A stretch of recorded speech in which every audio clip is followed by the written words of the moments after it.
పెద్ద ఇదేం కాదు కానండి, నాకు తెలిసిన చిన్న మాట.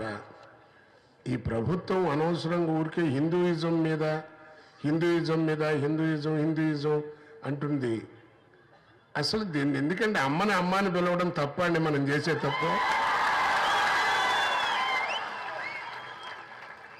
కన్న తల్లిని అమ్మ అని పిలుచుకుంటున్నాం, అంతేగాని వాళ్ళకి మళ్ళీ అమ్మని పిలవడానికి సిగ్గుపడి అమ్మలే సిగ్గుపడుతూ మమ్మీ అని పిలిపించుకునే సంస్కారం కాదు కదా.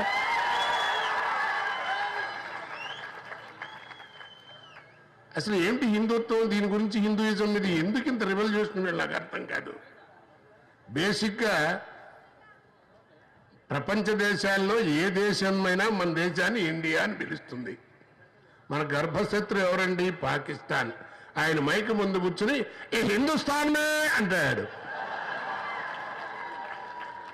మన గర్భశత్రువే హిందూ దేశం అని ఒప్పుకుంటుంది.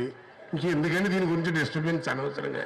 పిచ్చోళ్ళు కాదు, పిచ్చి మాటలు కాదు.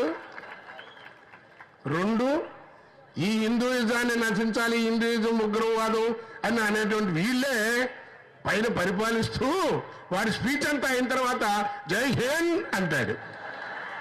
మరి అదేంటో నాకు అర్థం కాదు. మరి ఇది దేశం కాదు, హిందువులు మాట్లాడకూడదు, హిందుత్వం డామినేట్ చేసేప్పుడు మరి నువ్వెందుగా ఈ జై హింద్ అంటున్నావు? అందుకని అద్దం ముందు కూర్చుని అందంగా ఉన్నావు అనుకోవద్దు.